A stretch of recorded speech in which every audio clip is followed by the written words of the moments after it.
नमस्कार। आज का हमारा टॉपिक है उपभोक्ता संरक्षण कार्यक्रम। पहले हमने जैसा कि पढ़ा कि उपभोक्ता जब मार्केट में जाता है उसे कई प्रकार की समस्याओं का सामना करना पड़ता है। उसे अपने अधिकार और कर्तव्यों के बारे में या तो पता ही नहीं होता या जागरूक नहीं होता। अतः सरकार ने उपभोक्ता के कर्तव्यों और अधिकारों के प्रति उसे जागरूक बनाने हेतु उनकी समस्याओं से बचने के लिए कई अधिनियम और कई कार्यक्रम चलाए। अब उपभोक्ता संरक्षण हेतु सरकार ने जो प्रयत्न किए उसके बारे में हम थोड़ा सा डिस्कस करते हैं। भारत सरकार ने उपभोक्ता संरक्षण के लिए एक अधिनियम 1986 में बनाया और इसे प्रभावपूर्ण बनाने के लिए सरकार की विभिन्न शाखाओं द्वारा कई कार्य किए गए जो कि उपभोक्ता को विक्रेता और व्यवसायी के हाथों से शोषण होने से बचाते हैं। अब इन्होंने क्या कार्य किए और क्या क्या अधिनियम सरकार ने बनाए उसकी चर्चा करते हैं। सबसे प्रथम उन्होंने खाद्य पदार्थ निषेध अधिनियम बनाया। ये भारत सरकार ने 1954 में मिलावट को रोकने के लिए बनाया था और इसे 1 जून 1955 में लागू किया था और इस अधिनियम के द्वारा खाद्य पदार्थों के न्यूनतम स्तर का निर्धारण किया गया। बाद में इसी अधिनियम और नियम में 1968 एवं 1973 में संशोधन किया गया। कोई भी भोज्य पदार्थ जो खाद्य पदार्थ निषेध अधिनियम द्वारा बनाए गए न्यूनतम स्तर के अंतर्गत नहीं आता उसे हम मिलावटी पदार्थ कहते हैं। इसके लिए मैसूर में केंद्रीय खाद्य तकनीकी अनुसंधान जो संस्था है उसकी स्थापना की गई और यहाँ पे क्या किया गया, जो मिलावटी खाद्य पदार्थ थे उनका परीक्षण किया जाता था।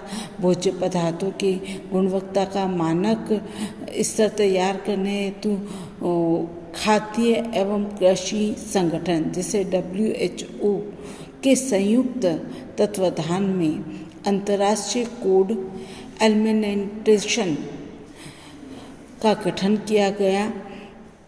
इस कमीशन का मुख्य उद्देश्य क्या था कि उपभोक्ता के स्वास्थ्य को बेहतर बनाना और भोजन की गुणवत्ता में वृद्धि लाना और भोजन व्यापार को बढ़ावा देना था। तो ये कार्यक्रम भी सरकार के सहयोग से मैसूर में स्टार्ट किया गया था। फिर इंटरनेशनल कोड एलिमिनेशन कमीशन ने सभी भोज्य पदार्थों के एक मानक स्तर तैयार किए, चाहे वह कच्चे भोज्य पदार्थ हो, चाहे प्रोसेस भोज्य पदार्थ हो, चाहे सेमी प्रोसेस भोज्य पदार्थ हो। वो क्या करते थे कि भोज्य पदार्थ को तैयार करते समय, उनका संरक्षण करते समय, परिरक्षण का उपयोग करते समय, पैकिंग करते समय, संग्रह करते समय भोज्य पदार्थों को दूषित होने से बचाने के लिए मानक स्तर बनाते थे। खाद्य पदार्थ मिलावट निषेध अधिनियम जो 1954 में बना था उसके अनुसार कोई भी व्यक्ति या उपभोक्ता खाद्य पदार्थों के नमूने को पब्लिक हेल्थ लैब में ले जाकर जांच करवा सकता है और जांच में अगर मिलावट सिद्ध होती है तो उस विक्रेता पर या व्यापारी पर कार्यवाही भी करवा सकता है। इसमें अलग अलग कार्यवाही है, इसमें जुर्माना भी है, कारावास भी है, इस तरह की कार्यवाही इसमें की जाने लगी। फिर खाद्य पदार्थ मिलावट को सिद्ध करने के लिए पब्लिक एनालिस्ट की रिपोर्ट पर भी उपभोक्ता और अभियुक्त अगर संतुष्ट नहीं होता तो वह खाद्य पदार्थ की जो नमूना है उसे केंद्रीय जो भोज्य प्रयोगशाला है जैसे सेंट्रल फूड लेबोरेटरीज होती है के निदेशक को भेज दे सकता है और उसकी रिपोर्ट को फिर अंतिम माना जाता है तथा उसके द्वारा लिए गए निर्णय को फिर उसे मानना होता है और सभी को मानना पड़ता है। इस अधिनियम के अनुसार विक्रेता के लिए कुछ नियम बनाए गए हैं, जो क्या करते हैं कि खाद्य पदार्थों को पैक करने के लिए मैं वापस बोलती हूँ कि इस अधिनियम के अनुसार विक्रेता के लिए कुछ अधिनियम बनाए। उसमें से सबसे पहला अधिनियम है खाद्य पदार्थ पैक किए हुए होना चाहिए। दूसरा, उस पर लेबल लगा हुआ होना चाहिए। लेबल के ऊपर स्पष्ट शब्दों में क्या होना चाहिए, निर्माण की तारीख होना चाहिए, उपयोग की विधि होना चाहिए, लाइसेंस का नंबर होना चाहिए, एक्सपायरी डेट लिखी हुई होनी चाहिए, उपयोग में ली गई सामग्री तथा अन्य जानकारी उस पर लिखी हुई होनी चाहिए। और दूसरी बात ये ध्यान रखनी चाहिए इस अधिनियम के अनुसार कि विक्रेता की गुणवत्ता और शुद्धता के संबंध में क्रेता को लिखित में आश्वासन देना चाहिए। यदि वह अलग से लिखित में आश्वासन नहीं देता तो विक्रेता द्वारा दिया गया बिल अथवा कैश मेमो ही खाद्य पदार्थ की शुद्धता की गारंटी माना जाता है।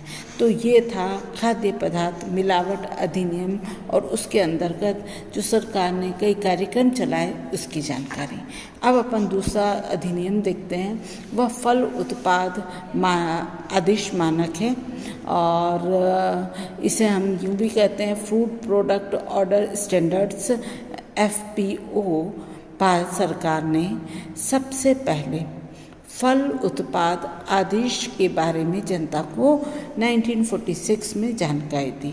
इसके बाद 1955 में इसे आवश्यक वस्तु अधिनियम के तहत लागू कर दिया। फिर उसमें 1961 में इसमें कई सुधार किए गए और इस नियम के अंतर्गत व्यक्ति या संस्था फल एवं सब्जी संबंधी भोज्य पदार्थ अगर तैयार करता है तो उसे सबसे पहले अच्छे उत्पाद तैयार करने हेतु लाइसेंस देना पड़ता है और उसके पश्चात क्या करना पड़ता है, जो उत्पादक का मानक फल के आदेश के अनुसार ही उस भोज्य पदार्थ को तैयार करना पड़ता है, जिसमें भोज्य पदार्थ की गुणवत्ता, स्वच्छता, सफाई, पैकिंग आदि का लेबल लगाना होता है। इसके लिए निरीक्षक की नियुक्ति भी की जाती है और वो उत्पाद का निरीक्षण भी करता है। तैयार माल हेतु उसे जांच के लिए उसे CFTRI मैसूर भेजता है। यदि उत्पाद सभी निर्धारक मानक के अनुसार होता है तो ही उसे बाजार में बेचने की अनुमति दी जाती है, अन्यथा क्या होता है, उनका लाइसेंस रद्द किया दिया जाता है। और इस कानून के तहत और इस नियमों के तहत उस उत्पादक को क्या की जाती है, सजा भी दी जाती है। तो इस तरह फल उत्पादक आदेश जो मानक है उसमें ये कार्य किए जाते हैं।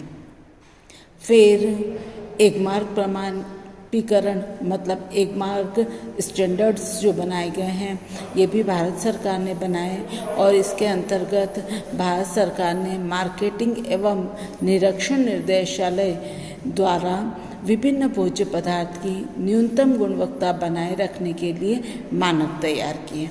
एक मार्ग चिन्ह मुख्यतः भोज्य पदार्थ के भौतिक और रासायनिक विशेषताओं और उनमें उपस्थित पौष्टिक पदार्थों की मात्रा कितनी है उसके आधार पर जांच करता है। सभी कृषि उत्पादकों के लिए एक मार्क चिन्ह लगा दिए जाते हैं और एक मार्क चिन्ह का क्या मतलब होता है कि खाद्य वस्तु अपेक्षित गुणवत्ता का है तथा इसके प्रयोग से उपभोक्ता के स्वास्थ्य को किसी प्रकार का नुकसान नहीं होगा। मतलब एक मार्क अगर लगा हुआ है या एक मार्क स्टैंडर्डाइजेशन किसी भोज्य पदार्थ पर या कोई भी खाद्य तेल है, घी है, मछली है, अंडा आदि पर अगर लगा है तो इसका मतलब यह हुआ कि वो जितनी गुणवत्ता आवश्यक है उस गुणवत्ता का है और इससे उपभोक्ता के स्वास्थ्य पर किसी प्रकार का कोई प्रभाव नहीं पड़ेगा। अब इस नियम के बाद हम नेक्स्ट जो कार्यक्रम भारत सरकार ने चालू किया वह है कृषि उत्पादों के ग्रेडिंग एवं मार्केटिंग के संबंध में। इसके लिए भी एक अधिनियम बनाया, वो 1973 में बनाया। इसके अनुसार सभी भोज्य पदार्थों की गुणवत्ता और पौष्टिकता बनाए रखने के लिए एक निश्चित मानक तैयार किया, और यह मानक हमें ये गारंटी देता है या ये बताता है कि इस चिन्ह के बने उत्पाद का सेवन करने पर स्वास्थ्य पर कोई खराब प्रभाव या प्रतिकूल प्रभाव या घातक प्रभाव नहीं पड़ेगा।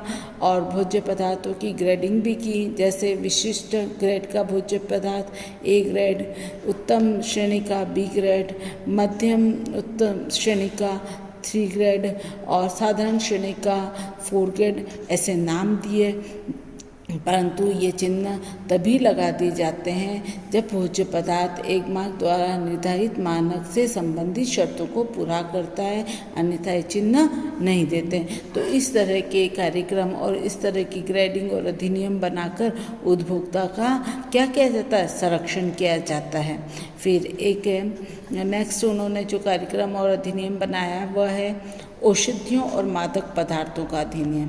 ये भी 1940 में बनाया था, और इन्होंने जो औषधियाँ और मादक पदार्थ उनकी गुणवत्ता की जांच की, और इसके अंतर्गत हमारे देश में जो भी औषधियाँ या मादक पदार्थ होते हैं उनकी गुणवत्ता की जांच होती है, और या फिर हमारे देश जिन चीज़ों का आयात करता है, चाहे वह जिन औषधियों का या जिन मादक पदार्थों का आयात करता है, उसकी जांच की जाती है। इस नियम के अनुसार औषधियों और मादक पदार्थों पर भी लेबल लगाए जाते हैं, और लेबल पर समस्त सूचनाएं हिंदी और अंग्रेजी में स्पष्ट एवं पढ़ने योग्य अक्षरों में लिखी जाती है। उपयोग की विधि लिखी जाती है, मात्रा है, निर्माण की तिथि है, एक्सपायरी तिथि है, संग्रह का तरीका है, इसमें कौन कौन से खाद्य पदार्थ मिलाए गए हैं, और रंग, सुगंध और निर्माता का नाम और पता सब कुछ लिखा जाता है, जिससे कि उपभोक्ता क्या हो, उसकी जांच कर सके। यदि औषधियाँ और मादक पदार्थ प्रमाणित स्तर से निम्न स्तर की पाई जाए तो उसका क्या होता है, निर्माता का लाइसेंस छीन लेते हैं, उसे कठोर कारावास भी देते हैं और नियमानुसार दंड भी देते हैं। बच्चों, आज हम इतने ही कार्यक्रम की चर्चा करेंगे, आगे के हम कल करेंगे। धन्यवाद।